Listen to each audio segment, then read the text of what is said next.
Inês ali. Olha, Lilian, tudo bem, Lilian? Agora eu tô te vendo. Boa noite. Você estava na primeira, Lilian? Seu áudio está desligado.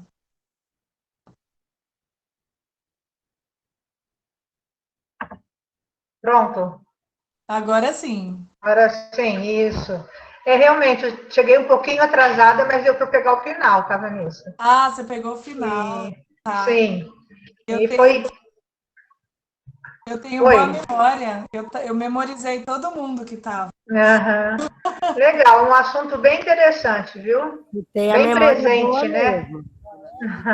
Sim, sim. É um tema importantíssimo. Estou vendo que chegou aqui a Eglaci Batinga. Seja bem-vinda, Eglaci.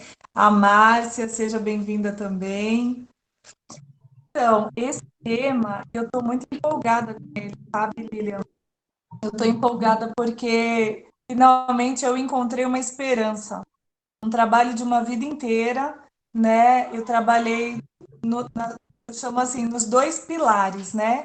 Que eu Sim, acredito que são os pilares que a gente precisa para a gente alcançar os nossos objetivos. Esse é o meu ponto de vista. O primeiro pilar é o estudo, é a base certo. teórica, né?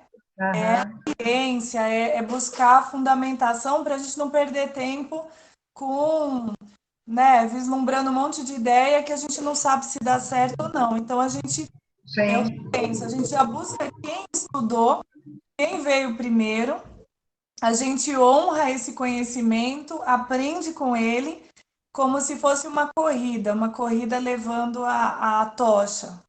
Então, alguém certo. veio primeiro, estudou psicologia, estudou direito, estudou tudo que precisava e correu com a tocha até um certo ponto. Agora a gente vai lá, aprende com eles, pega a tocha Aham, e segue adiante para o segundo pilar, que é a experiência. a O experiência. segundo pilar é a ação. Também não adianta a gente estudar, estudar, estudar Sim. e a gente não agir. É, como tudo na vida, né, doutora? É a prática, né? Na realidade, né? E aí eu tenho uma frase que eu gosto muito dessa frase que diz assim: o quanto do que você tem, você de fato é. O que quer dizer isso? Às vezes a gente lê um livro, às vezes a gente lê 100 livros, os livros são maravilhosos. A gente não coloca nada do que está escrito em prática. Então, nós temos todo aquele conhecimento, temos os livros, temos os cursos, mas como a gente não colocou em prática, a gente não é aquele conhecimento. É, Quando a gente verdade. coloca em prática, a gente integra, a gente passa a ser o conhecimento. Ninguém Certo. rouba mais de você. Enquanto ele está É, no livro, realmente. vai roubar. Mas quando ele está dentro de você, você é aquilo. Então, ao mesmo tempo que você está trabalhando, né, que você está contribuindo com as pessoas, que você está. A melhor coisa que existe é você se realizar com o seu trabalho, né? Você sentir prazer É gratificante, realmente, e você vê o né? resultado, né? Bastante. Então, você fazer isso e você vivenciar isso na sua própria vida. Então, eu tô querendo compartilhar com o máximo de pessoas possível, porque essa é a minha história, né? Ao mesmo tempo que eu trabalhei com milhares de mulheres, porque foram muitas mulheres, e são muitas Uhum. mulheres que eu atendo todos os dias, eu também sou mulher e passei pelo meu próprio processo pessoal. E a gente vai passando até como ajudadora, que foi o final da nossa conversa do último encontro. Né? A gente, Uhum. como ajudador, como profissional, se a gente não tiver bem preparado, bem orientado, a gente se envolve também com aquele problema. A É, gente não começa a deixa, achar que você o deixa de problema é ser nosso. neutra, né? A gente começa a levar o problema para casa. Verdade. Então, assim, para quem não estava no nosso último encontro, a gente falou, por exemplo, da questão do abrigo, né, dos profissionais que lidam com as crianças. E aí esses profissionais chega a hora de ir embora, né, voltar para casa. E essa criança te olha com aquele olhinho dela. Assustada. E ela tá te pedindo, me leva junto. Hum. Eu preciso de uma casa também. E aí, o que você vai fazer com isso? Então, se você não tiver uma estrutura, se você não souber lidar com seus sentimentos, com as suas questões, que todo mundo tem, né? Suas próprias. Sim. E todo mundo que trabalha com isso tem suas próprias questões, que foi por isso que foi trabalhar com isso. Uma Né? certa identificação, né? Exatamente. Uhum. Então, não tem como você não se trabalhar, né? Você trabalha com o quê, Lilian? Estou aqui. Eu sou mediadora e conciliadora, né? Olha aí. Mas na área de família, é onde eu me identifico, na realidade. E Perfeito. também eu sou instrutora da oficina de divórcio e parentalidade, que também entra, muito interessante, muito Eu interessante. conheço um pouquinho desse trabalho. Da doutora Vanessa, a Alfiero. juíza. Isso, Alviero, A Vanessa justamente. Alfiero, conheço É, ela. é muito interessante as oficinas, viu? Tanto para os filhos, né? Que engloba pai e mãe, né? E para os filhos, adolescentes e crianças. Isso, É porque a muito interessante. doutora Vanessa, né, ela já traz esse trabalho sistêmico, que é Sim, isso que eu estou tentando levar adiante, né? A visão sistêmica, colocar isso em prática, perceber que você é parte do processo. No momento que você atendeu, e Lilian, você como mediadora, né, que já está trabalhando com isso, você já uhum. exerce isso, você já exercita no seu dia a dia. Não é fácil Sim. ser Não. mediador, né? E Porque eu vou te você falar tem uma que coisa. resolver. Para você poder conciliar ou mediar a área de família, você precisa ter uma certa estrutura, né? Porque foi o que Emocional. você falou. Você é muito pesado, sabe? Muito. E Muito pesado. principalmente, Lilian, a minha área é família, né? Uhum. Mas assim, eu sou muito específica, né? Eu fui me especializando bastante até que eu cheguei Sim, violência doméstica. Então, dentro da família tem um outro, eu tô na violência doméstica. sim, sim. Então, não é nada fácil trabalhar com médico. Para quem conhece, né? Conhece, você faz aí a oficina da doutora Vanessa. Uhum. Eu vou contar para vocês agora. Deixa eu ver se tem alguém aqui. A Tânia. Oi, Tânia. Vem falar aqui comigo, Tânia Bico. Achei uma pessoa. Uhum. Eu vou falar porque é uma pessoa que vocês entenderem. A Tânia é uma pessoa que estava presente numa constelação que nós fizemos de uma questão de violência doméstica gravíssima. Uhum. Você tá aí, Tânia? Tânia Bico? Mais alguém ali? A Márcia, você fez parte daquela constelação? Não, né? Márcia Pereira.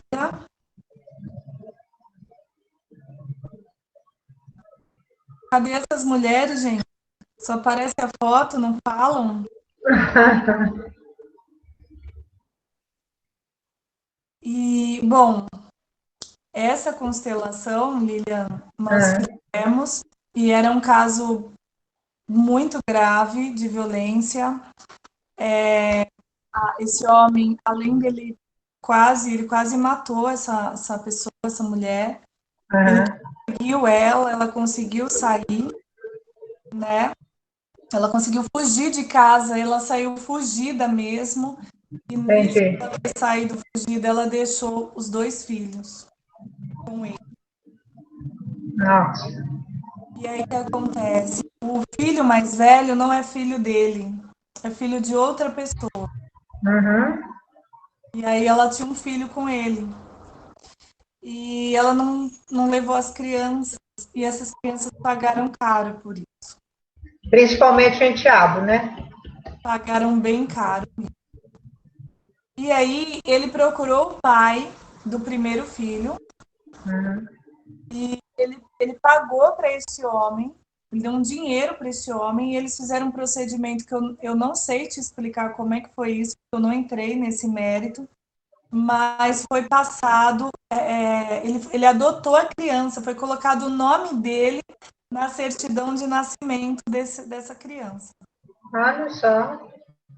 Eu sei, eu estou falando que eu não sei como, porque, assim, na verdade, dentro do direito, né, eu acho isso é uma das novidades aí do direito de família, ele poderia colocar o nome, porque hoje em dia, vocês sabem, né, que não tem mais, a certidão de nascimento não tem o nome mãe e pai. É. Na minha certidão de nascimento era mãe, né, Maria José, pai, Ivo. Na certidão de nascimento dos meus filhos já não tinha mais, era filiação. Porque aí quem vem ali pode ser mãe, pai, pode ser 3 pessoas, 4 pessoas. Vocês sabiam disso? Não sabiam? Eu sabia. Pois é, agora pode. E, gente, eu vou só trazer o exemplo porque até está dentro do que a gente está conversando aqui. Sabe, o grande Inclusive, 2 problema pais, 2 mães, né, Vanessa? Hã? 2 pais, 2 mães. Aqui na minha cidade aconteceu. De ficar com os Não, pais biológicos e o pai registral. sim, está acontecendo muito, Silvânia, porque veio a lei, as pessoas usam Falei dele. isso, é verdade. Mas, assim, qual é o grande problema? E eu vou falar, não faz pouco tempo, não, que essa lei está vigorando. Porque eu mesma entrei com um processo numa cidade do interior de Pernambuco, foi meu primeiro processo que eu entrei com isso. Sabe quando foi? Foi em 2012. 2012, 2013 foi meu primeiro processo sobre isso, porque olha o que aconteceu.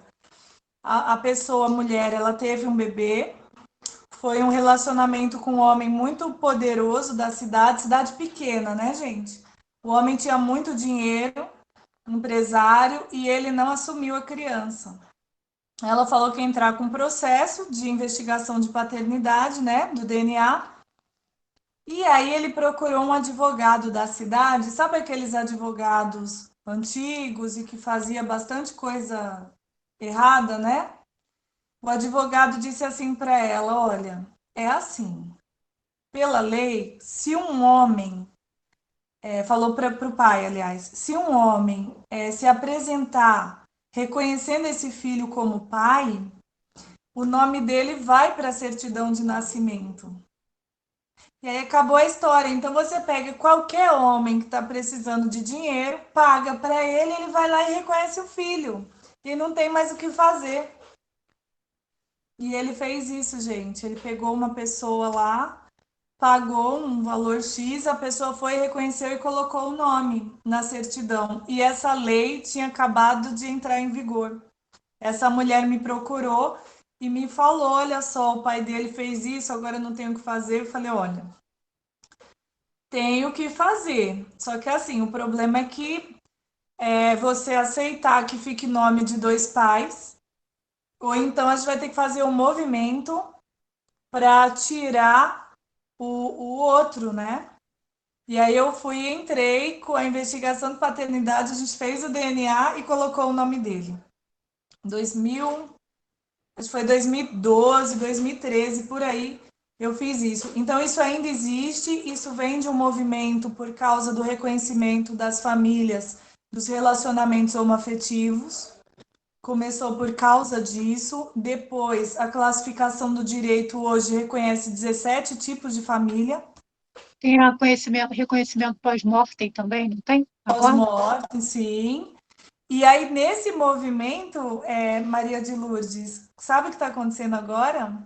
Está acontecendo o seguinte: a família, ela não é mais reconhecida somente pelo laço de sangue, ela é reconhecida pelo afeto.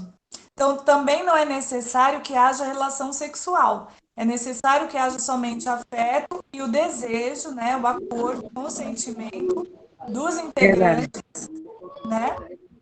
Silvânia, vou te pedir para você desligar o seu áudio, por favor. Vocês estão me ouvindo? Tá Eu bem? estou.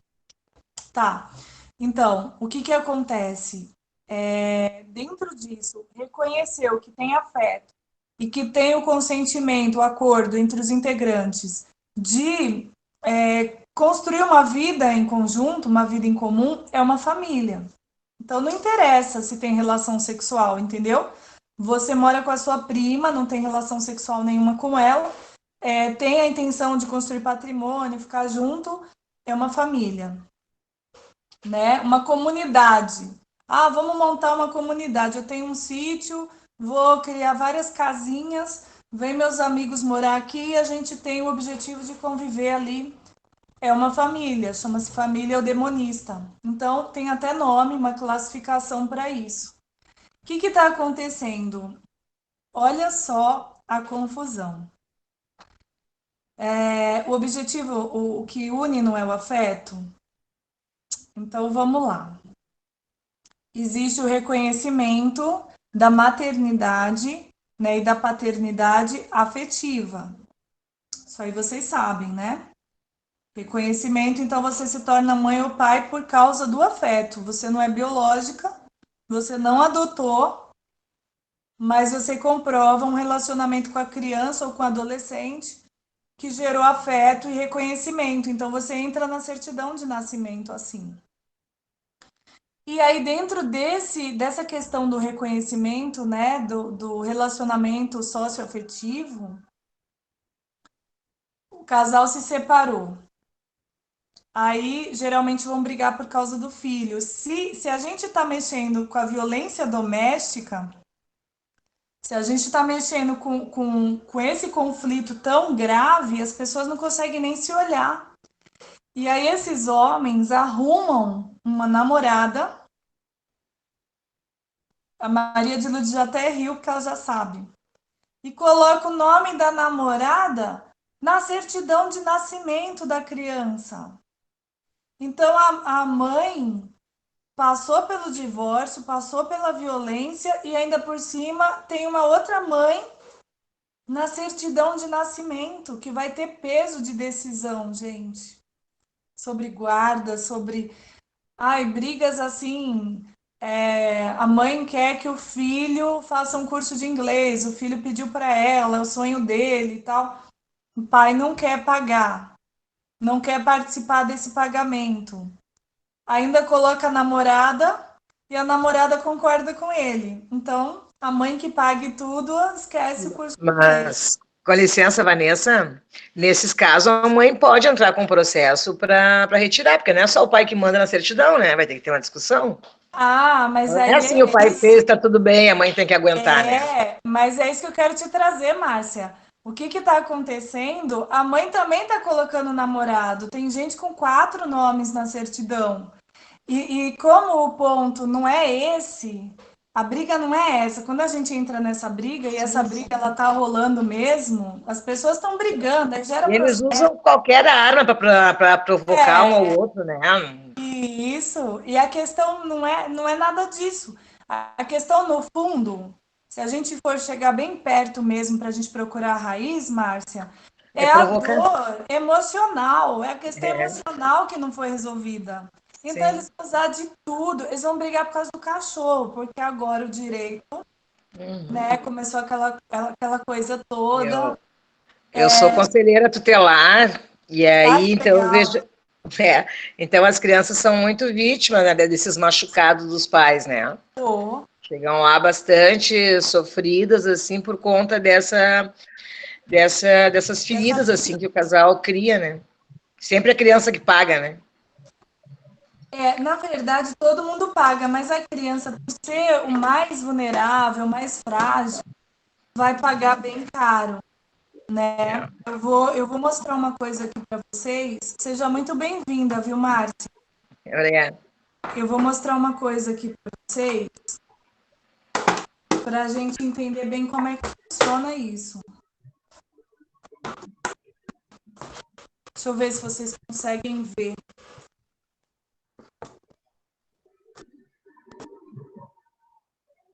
Vocês me ajudam aí para ver se vocês enxergam. Vai mais para cima. Na verdade, eu acho que eu vou abaixar a câmera para vocês verem. Deixa eu fazer assim. E aí? Dá para ver? Abaixa só mais um pouquinho, que eu acho que dá para ver toda essa... Aí. É uma Aí, mesa? Só a isso. metade que dá para ver. É uma mesa? Não, mas se ver aqui onde eu pus a mão, já tá bom. Dá para ver a mão aí. Ah, tá.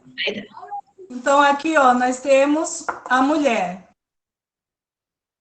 E aqui nós temos o homem. Agora a gente vai entender que a Márcia falou assim: não, a mãe pode processar. Pode e tá processando. Ou então tá entrando no jogo e pondo o namorado também. Aí o que acontece? Eles brigaram, né? Violência doméstica.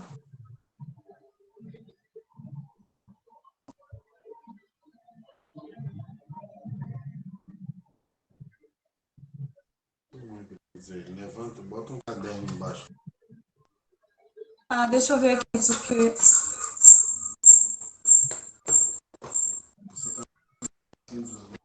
Vou colocar um caderno aqui para ver se melhora.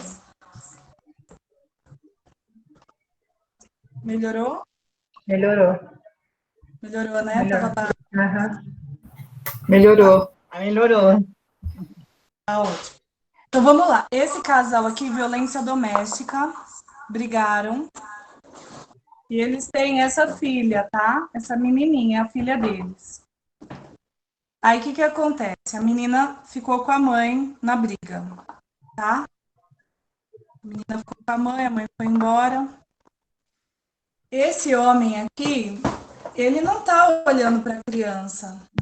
Ele tá olhando para essa mulher. Por quê? Porque, na verdade, o que acontece com ele? O problema dele vem antes dessa questão. O problema dele é o que gerou a violência. Entendem? Então, quando a gente vai olhar, e aí eu falo baseada numa pesquisa, não foi uma simples pesquisa, é a continuidade, como eu falei para vocês, é a continuidade de pesquisas que vieram antes, de anos de estudo, né? Que aí eu pego o bastão e dou continuidade. O que nós encontramos dentro dos presídios, pesquisando esses homens? Que, na verdade, gente, a gente está aqui para conversar, tá? Se chocar alguém, vem e conversa comigo. Esse homem, emocionalmente, não é um homem. Ele é um menino. Entende? Ele não tem estrutura para ser homem. É por isso que ele age. E aí, quando você vai olhar as atitudes dele, ele faz birra, ele tá bravo porque ele perdeu um brinquedo. Essa mulher não é vista como esposa. É um brinquedo. Um brinquedo que resolveu ir embora. Como assim meu brinquedo vai embora? Vocês entendem? O problema está na emoção. Ele vai fazer birra, ele vai brigar. Só que assim, gente, ele parece um homem, mas ele é um menino. E aí, não adianta entrar com o processo. Vai entrar com o processo, pode tirar o nome dela, mas ele vai brigar por causa do cachorro, como eu estava dizendo. E o cachorro, para o direito, antes, os animais, eles eram vistos como uma espécie de patrimônio. Na França é assim. Então, entrava na questão dos direitos patrimoniais. Agora, os animais, eles são vistos como integrantes da família.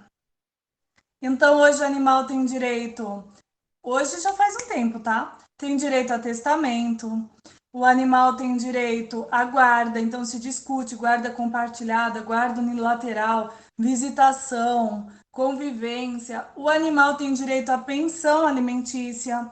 Eu já participei de vários processos nesse sentido, entendeu? Inclusive, pessoas que pediram a execução porque não tinha sido pago o veterinário, que no acordo tinha ficado que era para pagar mensalmente ao veterinário, que fazia todo o tratamento e liberava, a loja dele liberava a ração.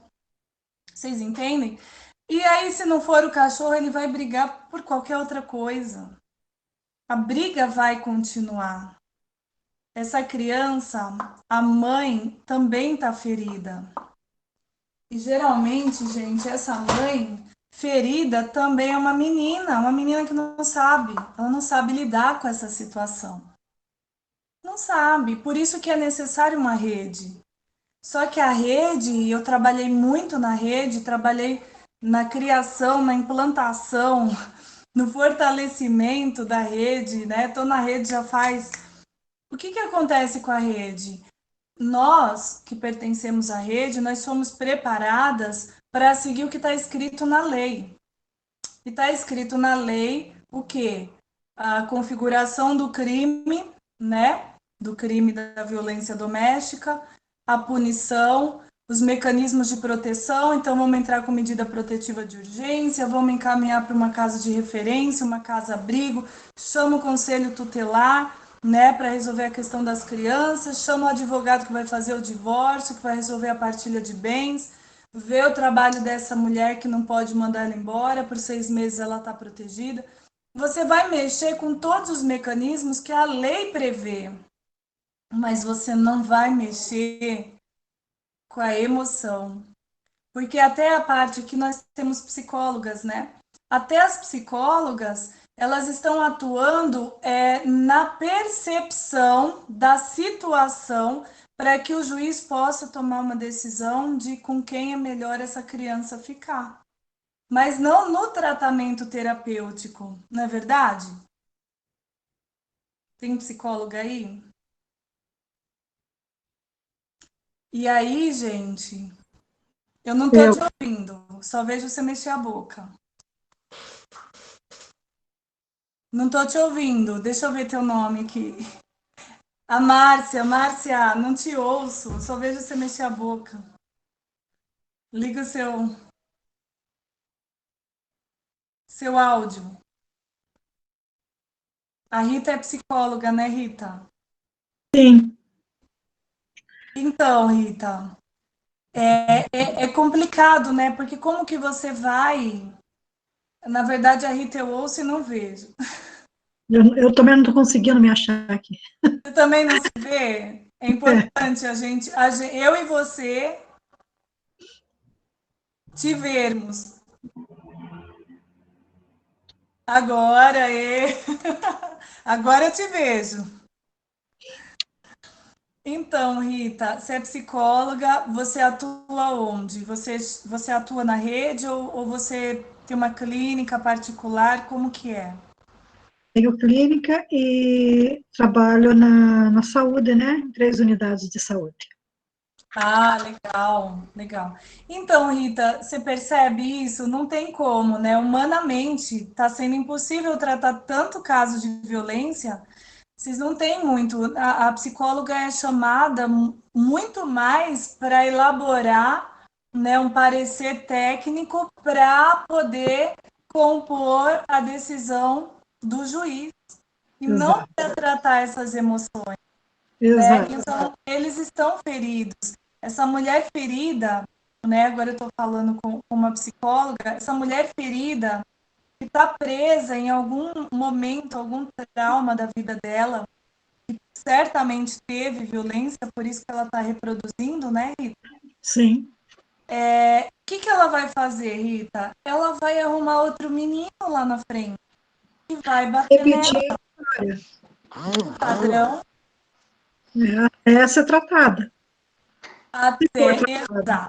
Exato. Então, a equipe multidisciplinar, quando da criação da lei, foi importantíssima. Eu sou uma das pessoas que fazia parte desse movimento e eu lutei muito por isso. Eu falava muito, gente, a gente não pode só falar em pena, a gente não pode só falar em direito, nós precisamos de uma equipe, nós precisamos da visão de vários profissionais para poder chegar mais perto do todo. Até para ser agressor, né? Até para o homem também, né? É importante esse tratamento. Mas como é difícil, né? Essa adesão, oportunidade também, né? A gente fala que tem tantos profissionais, mas é muito, muito complicado, né? Você tratar, porque está todo mundo machucado, né? E querem que você se torne um aliado, né?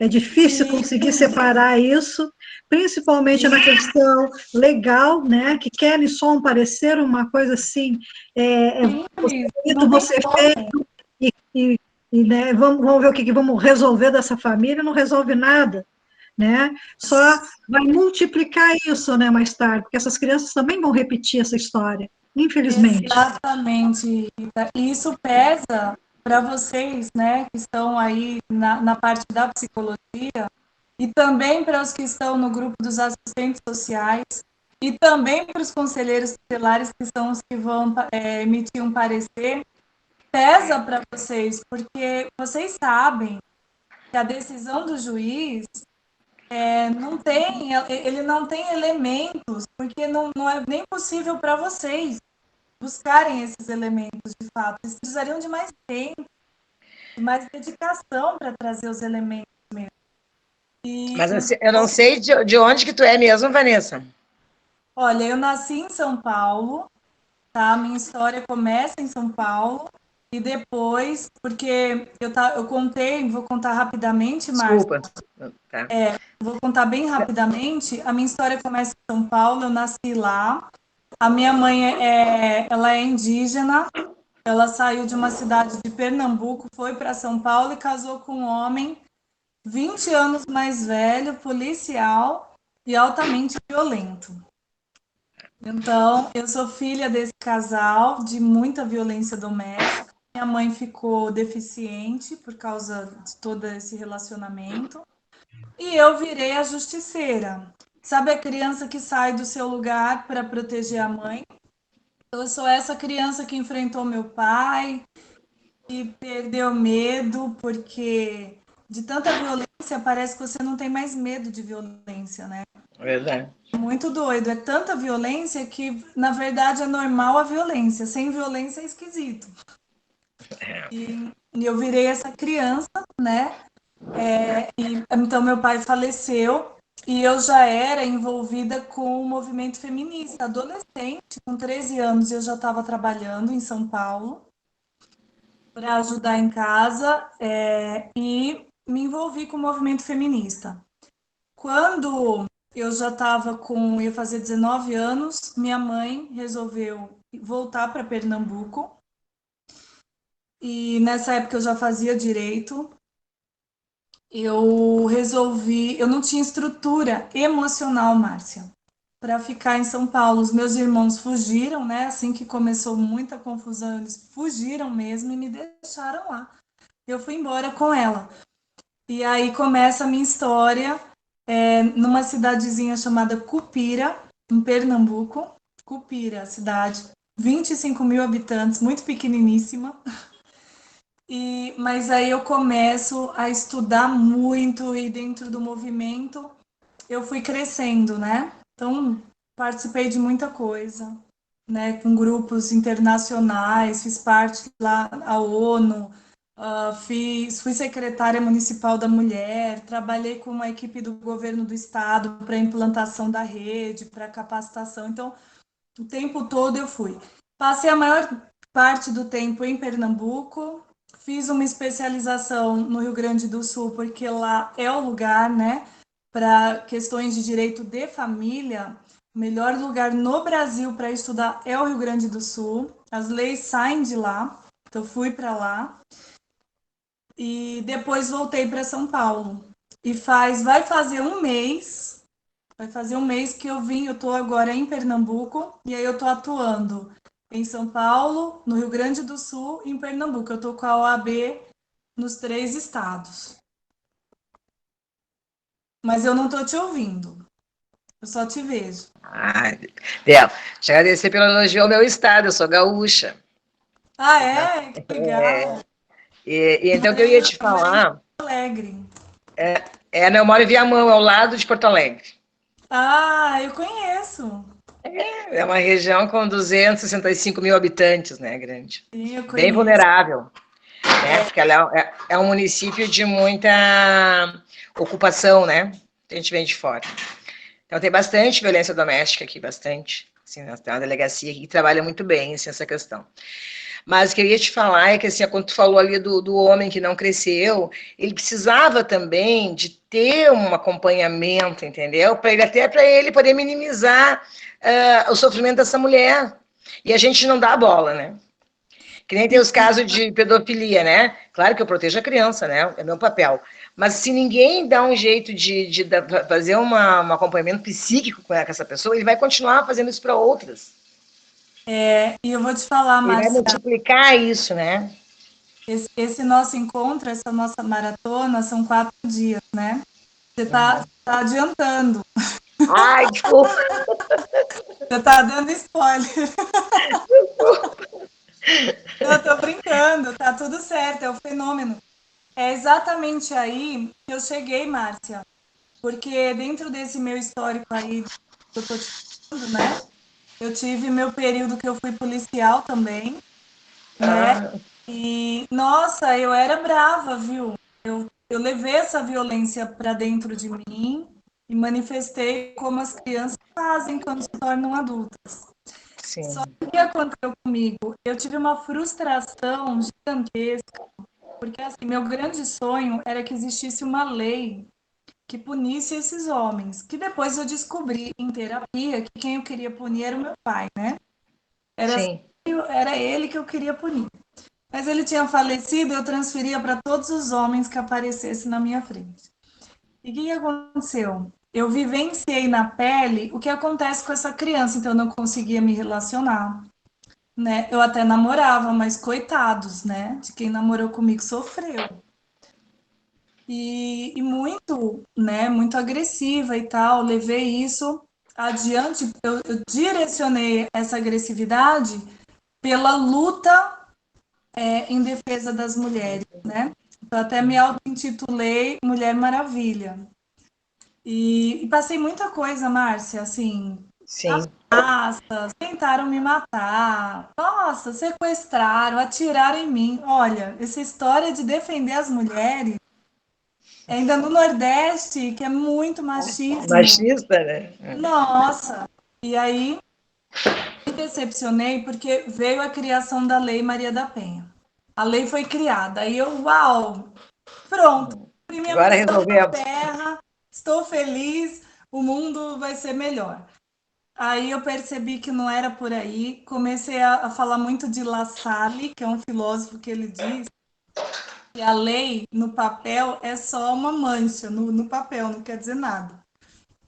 Aí eu falava dele, falei, tem que implantar a lei. Fui trabalhar para que as pessoas conhecessem a lei. Então, dava palestra sábado, domingo, feriado, nas escolas, tudo quanto é lugar, subia em palanque, palco, tudo para explicar a lei. Aí foi o período que eu fui trabalhar com o governador. Foram 172 municípios para implantar a rede, para capacitar a rede toda. O CREAS, o CRAS, né? Conselho Tutelar, Polícia Militar Civil, Secretaria, Coordenadoria, Diretoria da... Todo mundo. Aí preparava e ia para outro município. Quando isso aconteceu, eu falei, agora é perfeito, agora todo mundo conhece, está preparada a rede, está perfeito. Nessa época, eu fui secretária municipal da mulher. O Márcio, bem no início da lei, né? As mulheres iam retirar a queixa. Eu não acreditava naquilo, tanto trabalho. E elas iam lá e retiravam a queixa, Márcia. Depois mudaram a lei, elas não podiam mais retirar a queixa, era indisponível. Aí depois qualquer um podia denunciar. Quer dizer, ela acabou perdendo o livre-arbítrio, sabe? Do meu ponto de vista, ela foi violentada de novo, agora pelo Estado. E fora que as pessoas falavam muito mal delas, né?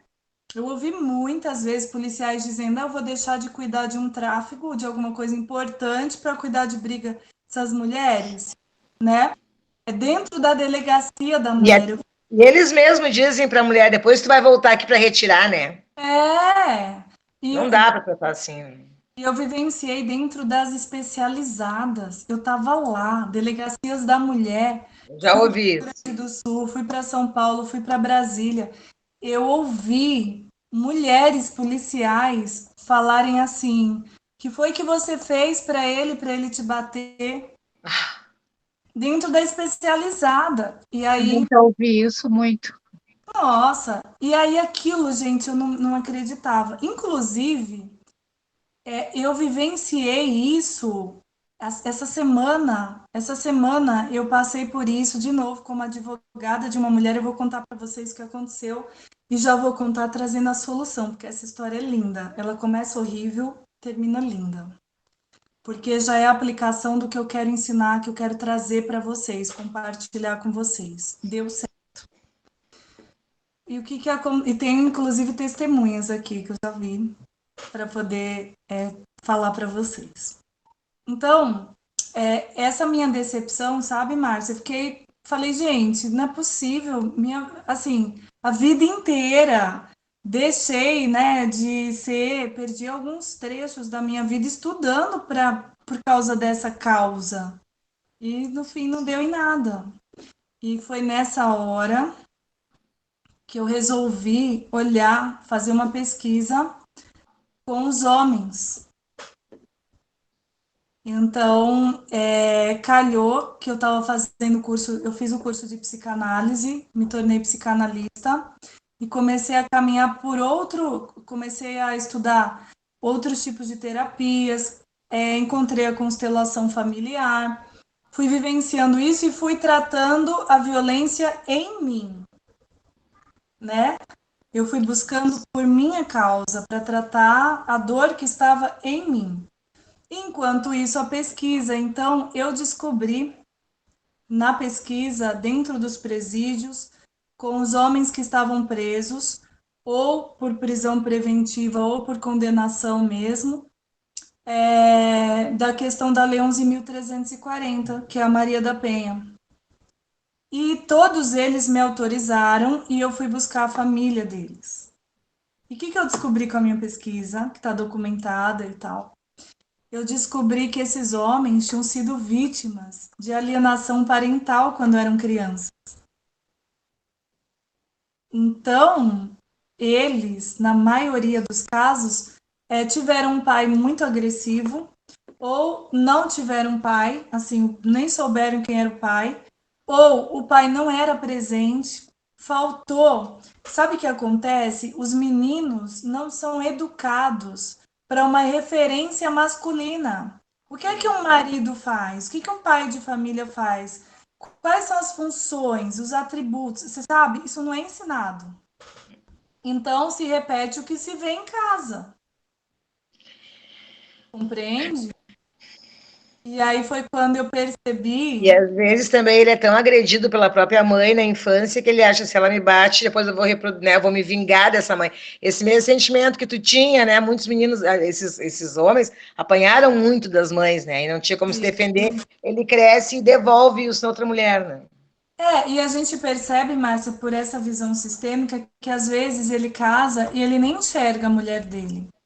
Sabe? É muito doido o que eu vou te falar. Ele casa, ele não vê a mulher dele, porque ele ainda está olhando para as questões não resolvidas com a mãe. Então, a mulher, na verdade, ela passa por um espelhamento. Ele não vê ela, ele vê a mãe dele. Entende? Então, tem muitos aspectos mais profundos que até agora eles não foram olhados dentro dessa questão da violência doméstica. Porque ainda estão discutindo a lei, como é que vai punir mais, aumentou o feminicídio, vamos aumentar a pena. Não adianta, eles continuam fazendo, está aumentando. Não é esse o caminho. E aí foi quando eu percebi que não adiantava eu olhar só para a mulher. Eu precisava olhar para todos, e principalmente essa criança. Vocês estão vendo a criança ainda? Porque eu mexi aqui. Tá vendo essa criança? Ninguém olha para ela. Ninguém. Nem a mãe, nem o pai. Não vê. E aí, por não olhar para a criança cresce só vendo os pais nesse sofrimento, nesse embate. E muitas vezes adolescentes, né? Que acabam chegando ao conselho que está lá na adolescência, né? Eles que procuram, né? Indiferente da questão socioeconômica, né? Não, diferente, porque a questão é emocional, é psicológica e é cultural. É uma construção da sociedade. E é isso que eu quero trazer para vocês hoje. Hoje eu quero trazer o reconhecimento, o olhar para a gente mesmo, porque no momento que eu consegui, Márcia, inclusive perdoar meu pai e honrar o meu pai, porque ele é o meu pai, e se não fosse ele eu nem existiria. Então, como filha, né, eu honrei a existência e tudo que ele foi, representou e me ensinou. Eu consegui sair desse lugar de justiceiro. É tão interessante que você vê a mudança física em mim. Aquela braveza toda, sabe? Porque não era mais necessário. Eu não precisava mais atacar e nem me defender. Eu comecei a enxergar a vida de outra forma e comecei a levar isso para as minhas clientes. Isso aqui que me ocorreu agora, que se tu conseguiu com terapia, então esses homens também podem conseguir. E é isso que eu quero te falar, eu comecei a levar isso adiante. E consegui namorar, consegui casar. E olha que interessante, totalmente fora do padrão. Uma pessoa dessa, quando casa, ela vive a violência dentro. E eu não vivo. Há 10 anos, tenho 2 filhos, não tenho violência. Né? Então, é possível a partir de mim, é possível a partir das pessoas que eu atendo. Então, eu tenho vários testemunhos mesmo, sabe? Gravados até, falando da transformação de vida. É que às vezes falta oportunidade para te mudar, né? Falta o conhecimento, Márcia. E é isso que eu estou chamando vocês para a gente se unir, para a gente conhecer, para a gente compartilhar e para a gente multiplicar, levar adiante isso, porque o que está faltando é as pessoas saberem que existe um caminho que traz resultado. E esse caminho não é agredir alguém, né? Então eu quero acabar com a agressão, eu vou agredir, né? É encontrar mesmo qual é o aspecto aqui, ajudar esse menino a virar um homem, uma pessoa estruturada emocionalmente. E algo além da emoção, porque as pessoas falam muito da inteligência emocional. Eu trago uma outra inteligência. Trabalhar a emoção e ir para um outro aspecto, que é a inteligência relacional. Quem tem essa inteligência? Quem né? Quem se comunica mesmo, de tal maneira que as pessoas compreendam o que você está dizendo. Né? Oi, Tânia. Tânia? Oi, Vanessa.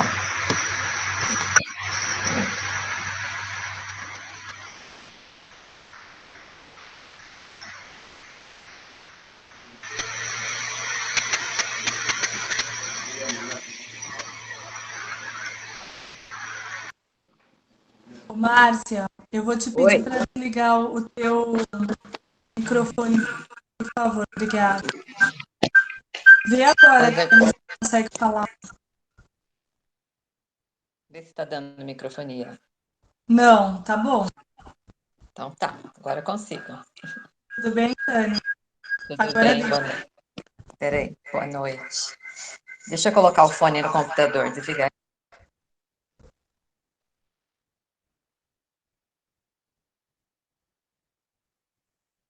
Você ia contar um caso, entendeu?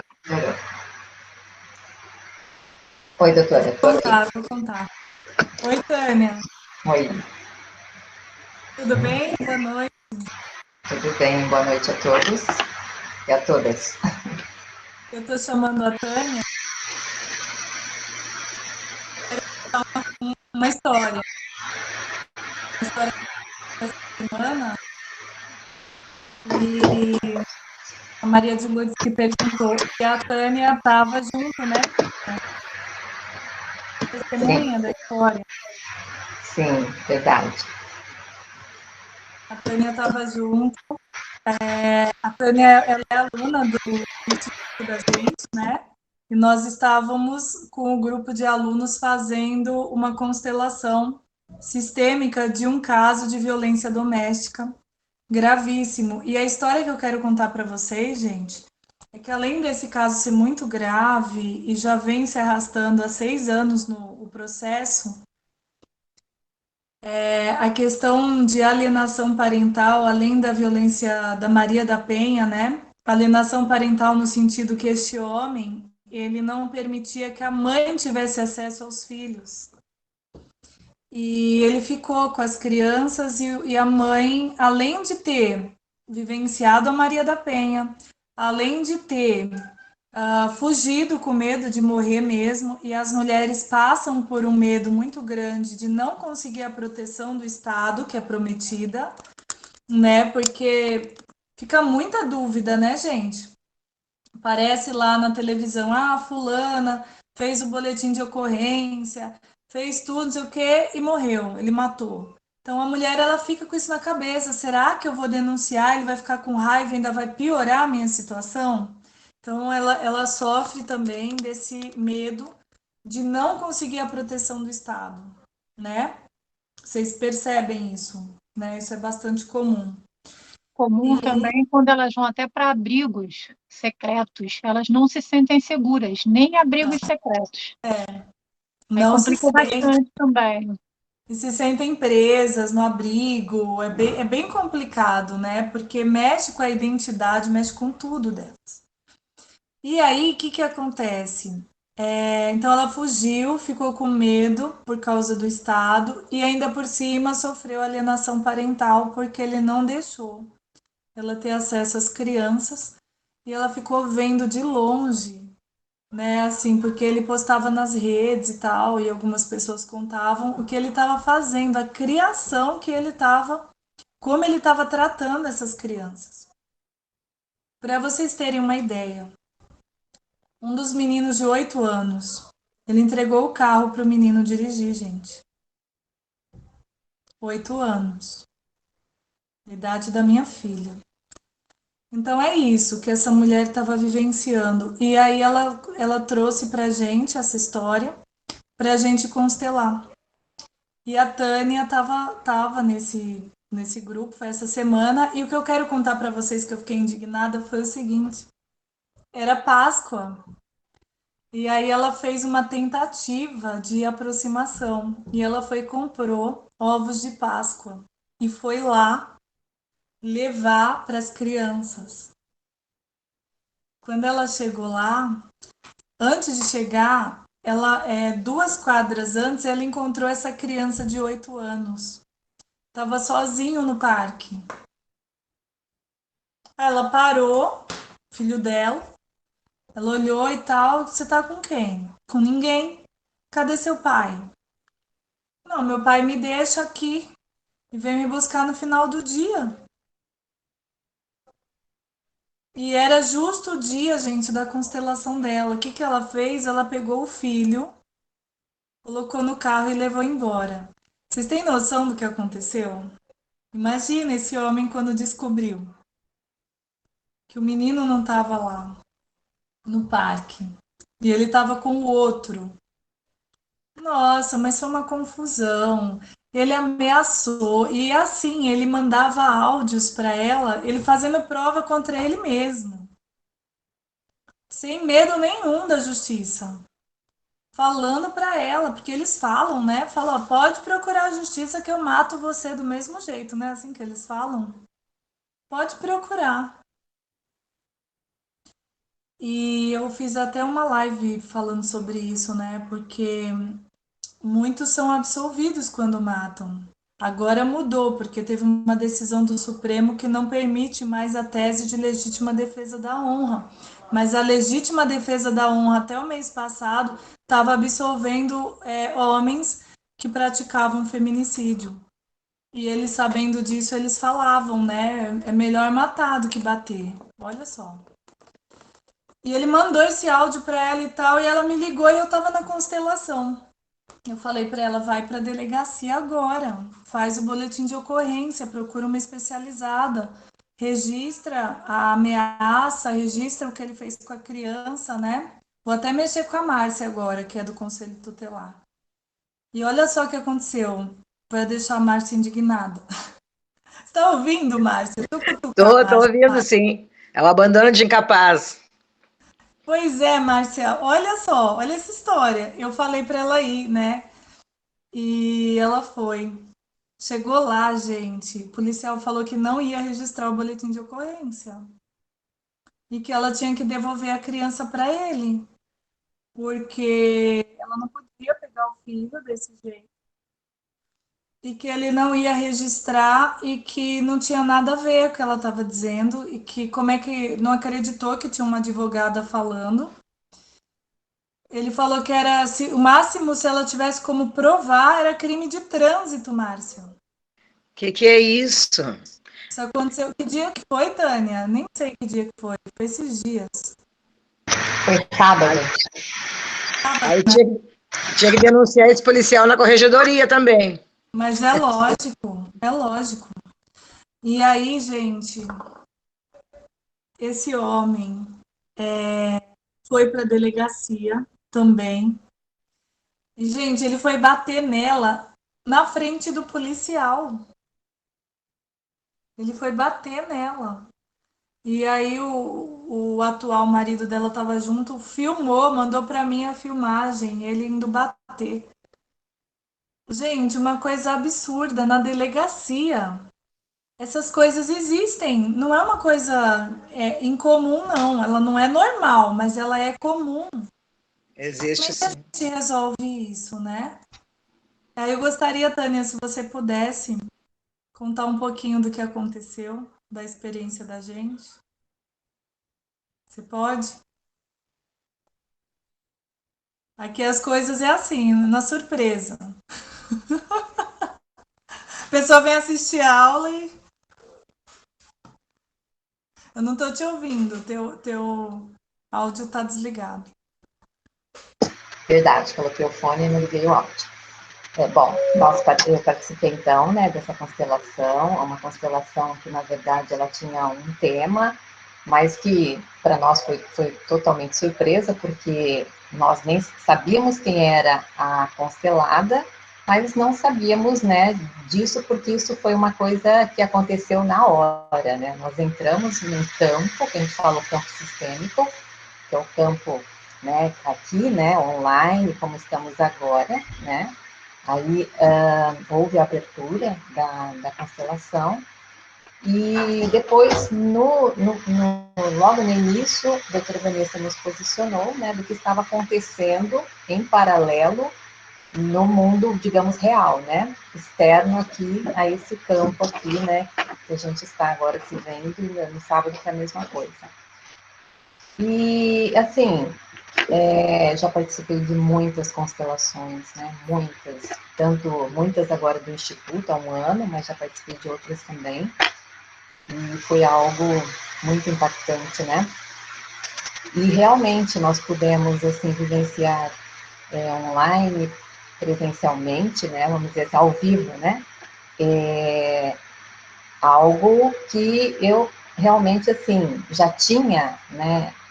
Passado por uma experiência semelhante na minha vida, mas não assim participando, né, da vida de outra pessoa e num grupo, nós estávamos todos, na verdade, com o pensamento, a vibração, para que tudo se encaminhasse bem, né, que esse emaranhamento e a situação em si, né, então uma vibração positiva para que tudo se resolvesse da melhor maneira.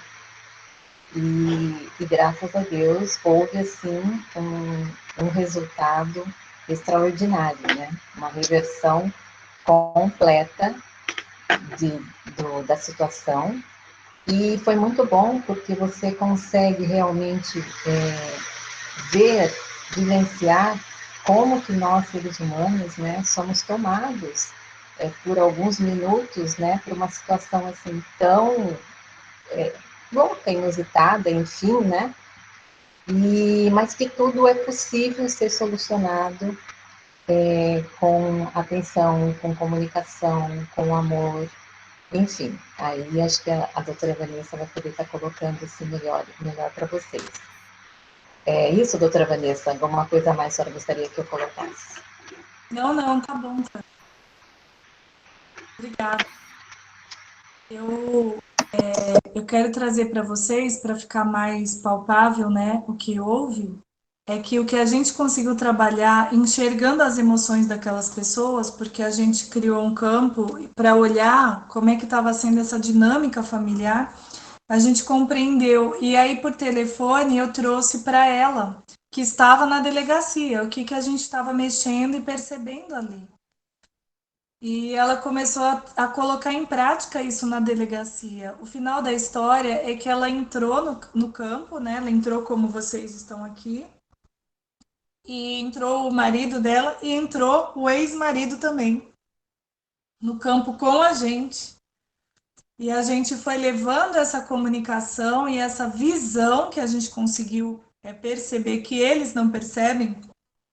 Porque quando você está envolvido, existem questões que você não enxerga, né? Existem questões inconscientes, a gente não percebe. Mas são essas questões que fazem com que algumas atitudes nossas, que nem a gente compreende, aconteçam. Por que a gente faz determinada coisa, a gente promete que nunca mais vai fazer, vai lá e faz de novo, né? Situações repetitivas na nossa vida. Então, são processos inconscientes que, quando você olha nessa perspectiva, você consegue enxergar. E aí isso foi passado para eles. E, gente, esse homem, ele pediu perdão para ela. Eles trouxeram as questões da separação que não tinham sido faladas, e ali no campo eles falaram. Eles colocaram o que sentiram utilizando de uma técnica chamada comunicação não violenta, né? Que é uma das técnicas que a gente aplica. E eu fui conduzindo isso dentro do campo. Gente, eles terminaram se abraçando na delegacia. O delegado não entendeu nada, o que estava acontecendo. E, final das contas, isso foi sábado. Hoje, eu estava com eles, assim, online, né? Porque eles estão em São Paulo, eu estou em Pernambuco, fazendo um acordo por escrito para homologar em justiça da guarda compartilhada e da convivência igualitária de ambos com essas duas crianças. Olha que lindo. Isso sim. Isso é tão bom final feliz, né? Trabalho. É tão bom final feliz, né? Vocês falaram juntas, eu não ouvi ninguém. Ele disse que é tão bom final feliz. Nossa, Márcia, eu te confesso que eu chorei muito nesse dia, porque sim. A gente... Ainda não acabou aí, né? Ainda não acabou aí, né? Sim, então, foi sábado, então já passou domingo, segunda, terça, hoje é quarta. Hoje a gente já fez esse acordo, só não foi assinado porque fui eu que não redigi. Eu vou redigir para enviar para eles assinarem, e aí eu vou pedir homologação em justiça, porque aí vai ter força como se fosse um processo judicial mesmo, né? Então, o que eu digo é o seguinte, ele tem ainda que fazer alguns acompanhamentos, né? Algum trabalho com ele, ele não pode parar nisso. Não pode. Esse é o resultado do seu trabalho, da sua experiência, toda essa história que você tem falado desde o início, né? A família inteira precisa. Exatamente. Principalmente a criança, né, que presenciou tudo isso. Isso. E assim, Maria de Lourdes, é aí que está essa proposta, o que a gente está construindo aqui, né? Nós somos um instituto, esse instituto ele existe há 22 anos. Como a gente percebeu que funciona, né? Que de fato funciona, isso me deixou feliz. O que a gente percebe? Não adianta fazer somente isso. Esse acompanhamento é necessário. E a gente precisa espalhar, porque se a gente olhar o panorama do nosso país, todos os estados, em todos os lugares, estão precisando. Verdade. Então, o que a gente precisa? A gente precisa formar uma equipe aqui dentro. A gente precisa de pessoas que já trabalham, que já sentiram na pele, já tem essa causa, entende? Para poder compartilhar esse conhecimento e para essas pessoas levarem adiante. Então, por exemplo, fizemos a constelação, eles precisam de acompanhamento. Nós precisaríamos de 3 psicólogas agora, para encaminhar essa família, né? Uma que seja especialista com crianças, né? Uma para ele e uma para ela, né? Uma psicóloga, uma psicanalista, alguém que possa dar continuidade para cuidar dos elementos, primeiro dos elementos que causaram essas dores, para que ele possa crescer. E segundo, depois disso, oi Márcia, a gente está quase finalizando.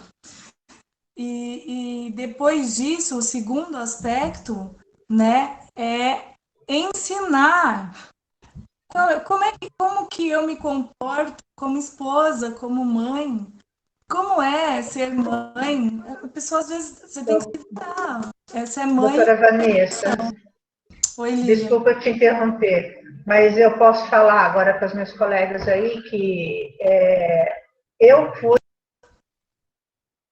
Você desligou o teu áudio, Lilian. Na hora que você falou você desligou o áudio.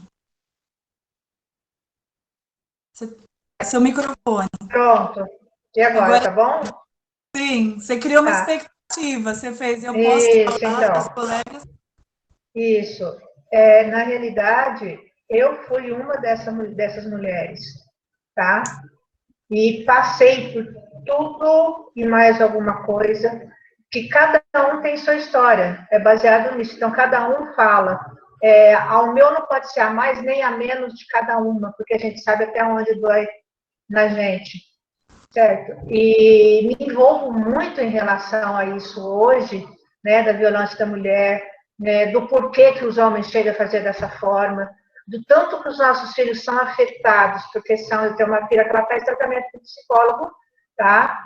E ela fala que o que aconteceu comigo foi com ela, entendeu? Inverteu o papel totalmente da situação. Geralmente, Lilian. E é pesado, gente, é muito difícil, talvez e temos de mudar isso, eu só falo isso, a gente tem de mudar isso, porque não está certo, entendeu? Exato. Não pode medir, porque aquela história, medir força com homem é difícil. Não, sabe? Não é para ser assim, Lilian, porque então, justamente. Este homem é o pai da sua filha, e assim, se ela não se cuidar, se a sua filha não se cuidar, o que vai acontecer? Ela vai vivenciar o que a maioria dessas crianças, quando viram adultas, vivenciam. Ela vai reproduzir, ela não vai conseguir se relacionar, ela vai ter problema com homens, entendeu? Porque ela começa inconscientemente a achar que todo homem faz isso. É por aí mesmo. E aí, ela precisa sair desse lugar, porque o que aconteceu foi com você. E foi com ela também, porque assim, existe a violência indireta, né? A criança, eu não apanhei do meu pai. Ele não fez comigo, mas eu vi ele fazer. É o caso da filha. E era minha mãe. Era minha mãe. Como é que você, até hoje, você é adulta, alguém vai mexer com a sua mãe, você não vai sentir nada? Você vai deixar? Então, é natural que você queira defender quem você ama. Você defende quem você nem conhece. Você está andando na rua, você vê uma criança maltratada, você quer se meter? Não, e ainda assim, não, é verdade, e ainda assim, pessoas que eu ouvi demais falando, você não tem vergonha na cara de continuar com uma pessoa dessa? Um homem fazendo isso, entendeu? Não sabe os porquês, né? Que tem muita coisa que você se submete a muitas coisas por causa dos filhos, né? E eu vou te falar, tem coisas que você se submete sem você sequer saber por que você está se submetendo. É verdade. E você se submete, eu vou te falar, se você me permitir, não vou falar de você, que eu não sei. Não. Mas, assim, às vezes a mulher se submete por uma questão tão profunda, sabe? De algo, por exemplo, eu vou trazer porque a gente trabalha com conhecimento multidisciplinar. Eu vou trazer agora um pouco de Reich, né? Não sei se vocês conhecem a psicanálise, ele trabalha com análise corporal também, e ele traz uma fundamentação que faz bastante sentido. Por exemplo, da criança, quando ainda bebê, que teve algum problema, por exemplo, com a amamentação. Olha só, que interessante. Problema com a amamentação. Que tipo de problema com a amamentação? Às vezes a mãe não tinha essa orientação que eu estou dizendo de como ser mãe. Quando o bebê chorava, ela amamentava. E às vezes o bebê estava chorando porque estava com dor de barriga, estava chorando porque estava com calor, estava chorando porque tinha um bichinho andando na roupa, entendeu? E a mãe ia lá e amamentava. Então, foi feita uma programação mental nessa criança. É a pessoa que fica beliscando o tempo todo. É a pessoa que tem que colocar, fica nervosa, ansiosa, tem que colocar comida na boca. Por quê? Porque está programado, seja o que for que estiver doendo, você come ou você fala. É na boca, fica ali o regime. Pessoas que não comem para se alimentar, comem por uma questão emocional. E aí, Lilian, essas pessoas têm muito medo de serem abandonadas. É um medo tão grande que jamais elas seriam capazes de abandonar alguém. Porque o maior medo que você tem que façam com você não tem coragem, capacidade de fazer com o outro. Então, mesmo que o outro te judie, te machuque, é um processo muito interessante. Você considera as coisas que foram boas, você considera a história daquela pessoa. Puxa, mas a pessoa também sofreu tanto, né? Puxa, eu vou abandonar ele. Então, ainda vem um processo de culpa. É verdade. Se for embora.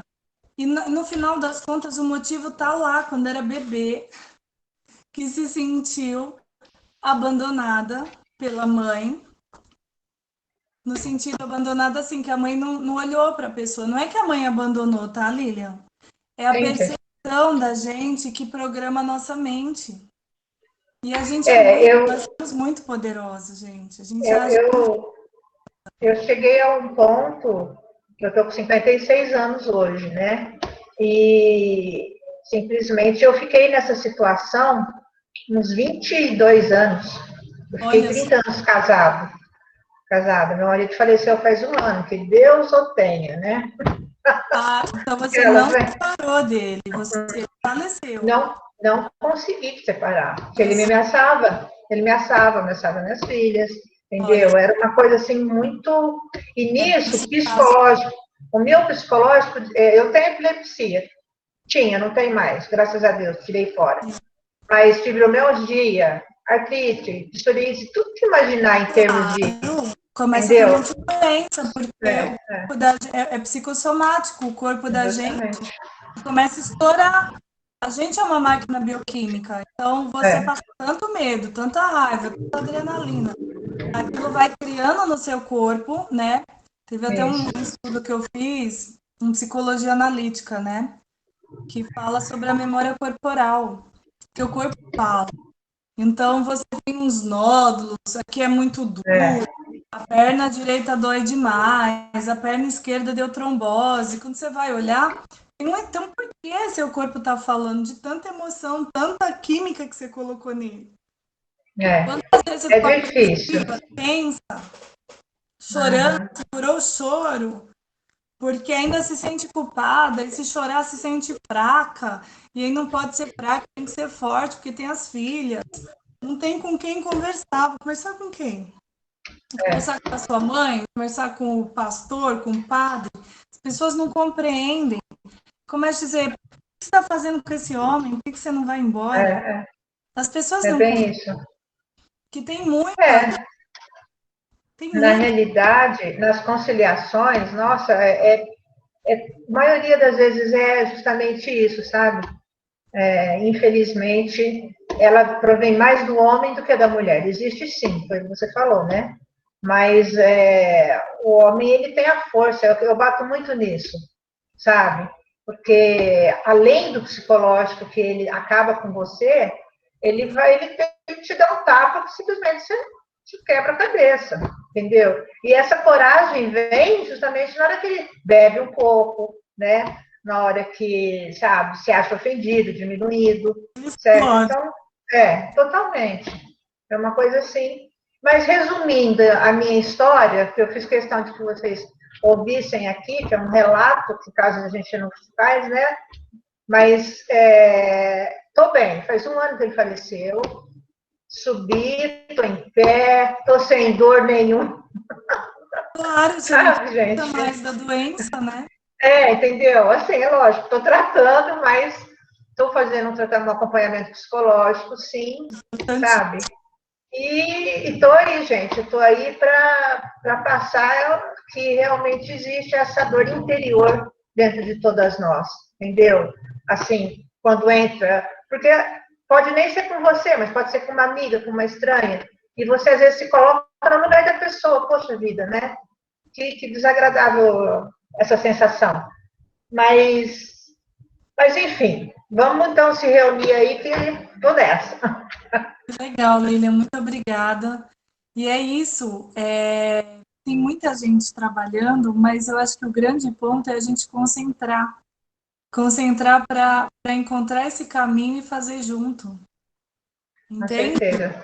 É a gente se unir, gente. Não tem outro caminho a não ser perceber que nós não somos pessoas separadas, nós fazemos parte de um mesmo grupo. Parece que somos separadas, a gente não se conhece realmente, mas nós temos a mesma causa e a nossa causa ela é pela humanidade, ela não é pelas mulheres, ela é por todos. E alguém tem que começar, né, doutora? Exatamente. Porque tem que começar, porque aí também aos poucos a gente vai se dando a mão e vai crescendo, né? Vai indo. Porque assim, Lilian, a gente fica esperando, né? A gente sabe disso, mas a gente espera e a gente começa a achar que, puxa, mas isso é grande demais, alguém vai fazer. Vamos fazer, então. A gente começa pequeno. Eu comecei, aí eu chamei a Lilian, né? Aí eu chamei a Maiara, aí eu chamei a Rita, e aí foram chegando, e cada um vai trazendo, a Márcia, né? Agora, olha que rico esse nosso encontro. Olha que encontro rico. Aqui nós temos psicólogas, mediadoras, assistentes sociais, advogada, empresária. Olha que rico. Por quê? Porque nós temos todas essas visões, todas essas experiências, todos esses estudos.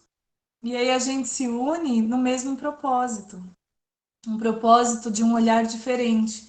Porque antes, isso que eu estou falando, que a Márcia falou, né, que eu até brinquei, falei, já está adiantando, né, o encontro do próximo encontro.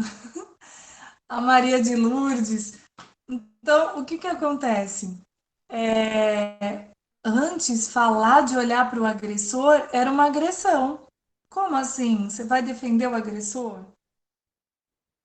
E não é isso. Hoje a gente já tem essa visão. Se ele tivesse sido acolhido e cuidado nas suas emoções, ele não precisaria agredir. A teoria que vem de um grande mestre, né, que eu vou falar dele na próxima aula, a próxima é sobre ele. A teoria dele é a seguinte: todo agressor tem uma necessidade não atendida. E toda vítima se culpa por causa dessa necessidade. Todo esse processo é inconsciente. Então, existe entre agressor e vítima como se fosse um acordo inconsciente, uma dinâmica mesmo, familiar, de sofrimento. E aí, encontrar esse ponto dessa necessidade e conseguir trabalhar isso, trazendo a consciência para eles, é o final mesmo da história. Eu vou finalizar esse nosso encontro trazendo para vocês os dados, né? E como diz no direito, contra fatos não existe argumentos. Os dados são, a cada 10 casos de violência doméstica, com a aplicação deste método, 9 são resolvidos. Por isso que o nome da nossa maratona é 9 décimos a cada 10, 9 são resolvidos. Parece bom demais para ser verdade, mas é real. Então, é isso, eu deixo esse convite, nós vamos nos encontrar na próxima. Tragam mais pessoas, gente. Vou trazer aí um pouco do que esse grande mestre nos ensinou e vou trazer para a gente, dependendo, a gente colocar na prática. né? Eu te agradeço muito, Lilian, por ter trazido. Legal. Porque a gente pode trazer na prática esse trabalho, né? Sentir na pele como ele funciona de fato. Tá bom, gente? Realmente. Então tá bom. Um abraço para todo mundo aí. Agradecer profundamente. Está todo mundo no grupo do WhatsApp? Eu estou. Também estou. Perfeito, porque lá a gente vai convivendo e vai trocando informações. É uma maneira da gente criar um laço, um vínculo, né? Legal. Perfeito. Com certeza. Muito obrigada, gente. Prazer. Até mais. Fica com Deus. Tchau. Boa noite, excelente. Arleide. Doutora Vanessa?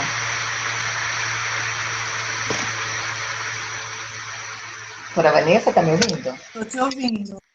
Não, eu queria dar uma sugestão.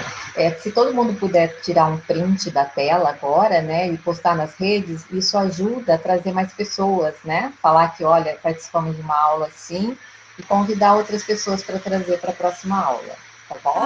Legal. Boa ideia, Tânia. Obrigada. Tá vendo? Não pensei nisso. Então, se todo mundo puder, se quiserem abrir a câmera, eu posso tirar um print aqui também, né? E cada um tira, enfim, a gente põe no grupo e postem nas suas redes, tá bom? Legal, legal. Vamos fazer isso, então. Olá, deixa eu ver. A gente arrumando o cabelo. Sorri!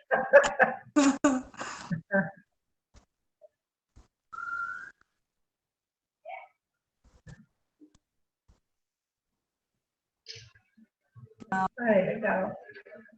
E, gente, quem não tá no grupo do WhatsApp, entra lá no meu Instagram, doutora Vanessa Tadeu de Paiva.